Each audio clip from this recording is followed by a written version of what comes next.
जय हिंद दोस्तों, मैं प्रमोद कश्यप। आशा करता हूं कि आप लोग अच्छे होंगे।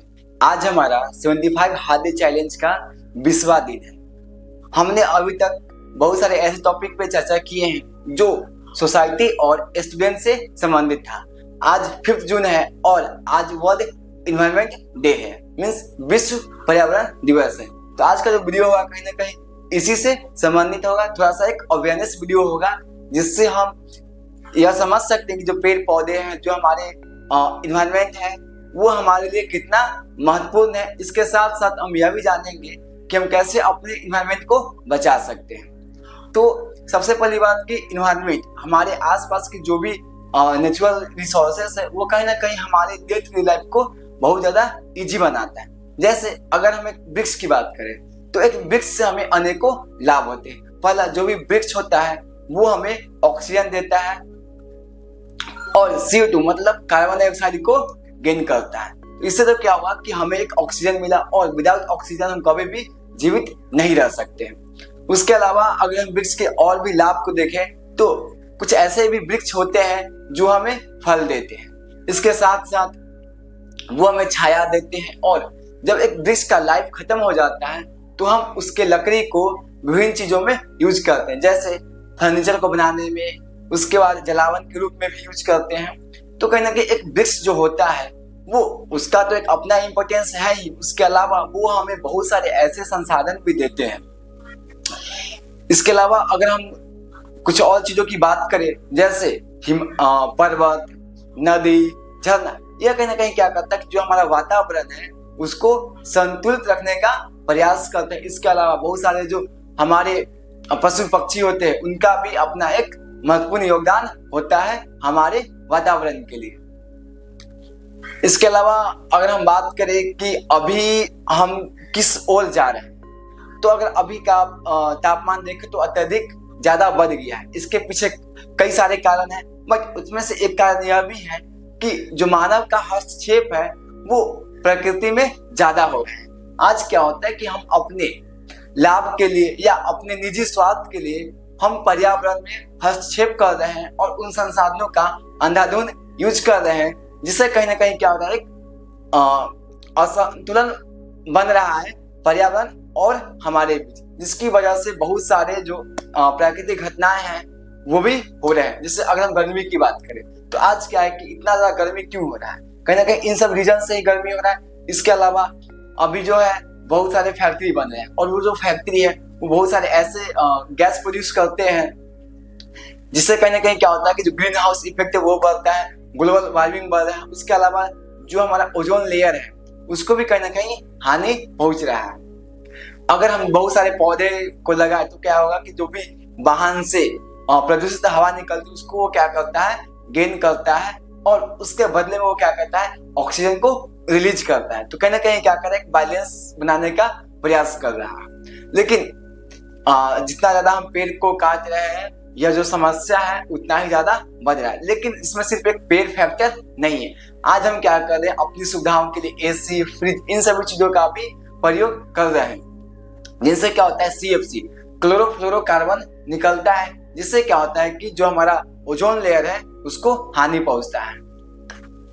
तो सिर्फ एक टॉपिक को या एक चीजों को देखकर हम यह नहीं कह सकते हैं कि सिर्फ पेड़ तो एक फैक्टर है जो हम सभी के दिमाग में सबसे पहले आता है। अगर हम और चीजों को डिटेल में नहीं जानते तो हम पेड़ को तो लगाएं ही। अगर हम एक पेड़ काटें तो कम से कम उसके एवज में 2 से 3 पेड़ लगाएं, क्योंकि एक पेड़ को विशाल वृक्ष बनने में काफी ज्यादा समय लगता है, एक छायादार वृक्ष बनने में, जो एक ह्यूज अमाउंट में हमें ऑक्सीजन दे सकता है।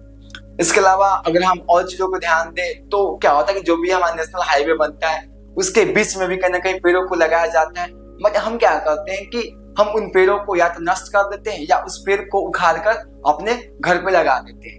गवर्नमेंट जो क्या करती है वो हमारे लिए काम करते हैं, हमारे वातावरण के काम करते हैं, लेकिन हम अपने निजी स्वार्थ के लिए क्या करते हैं, उसमें हस्तक्षेप करते हैं और उस सिस्टम को चलने नहीं देते हैं। इसके अलावा अगर हम बात करें कि जो भी हमारा वृक्ष है वो हमारा जितना जो क्षेत्र है उस पे 33% पे होना चाहिए, तब जो हमारा वातावरण है वो संतुलित हो पाएगा।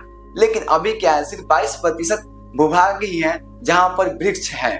पूरे जो भी हमारा अगर 100% भूभाग को मान ले तो हम जानते हैं कि 71% पे वाटर है, लेकिन जो 29% है उस पे किसी भी देश के अंदर में अगर 33% वन है तो जो हमारा वातावरण होगा वो काफी ज्यादा शुद्ध होगा। अगर हम इसके सबसे अच्छा उदाहरण को समझने का प्रयास करें तो आप कोरोना काल को समझ सकते हैं। कोरोना काल में क्या था कि वाहन बहुत कम ना के बराबर चल रहे थे, लोग घर से बाहर नहीं निकलते। उस समय क्या था, जो हमारा वातावरण था वो काफी ज्यादा साफ हो गया था, स्वच्छ हो गया था, तापमान जो था वो भी काफी ज्यादा कम गया था। तो हम समझ सकते हैं कि हमारे गाड़ी से हमारे हस्तक्षेप के कारण पर्यावरण को कितना ज्यादा नुकसान हो रहा है। इसके अलावा क्या होता है कि आज एक हमने न्यूज में देखा था कि झारखंड का जो जहाँ पे यूरेनियम निकलता है वहां पे क्या था कि जब यूरेनियम निकलता है तो उसके साथ साथ बहुत सारे रेडिएशंस भी निकलते। उसकी वजह से क्या था, उसके आसपास के ऑलमोस्ट 7 गांव में जो भी महिला थी वो प्रेग्नेंट नहीं हो पा रही थी उस रेडिएशन की वजह से। तो हम इस बात का भी ध्यान देना चाहिए कि जो भी साइंटिफिक चीजें खोजी गई है वो हमारे प्रगति के लिए खोजी गई है, वो सृष्टि के लिए खोजी गई है, न कि मानव के विकास के लिए।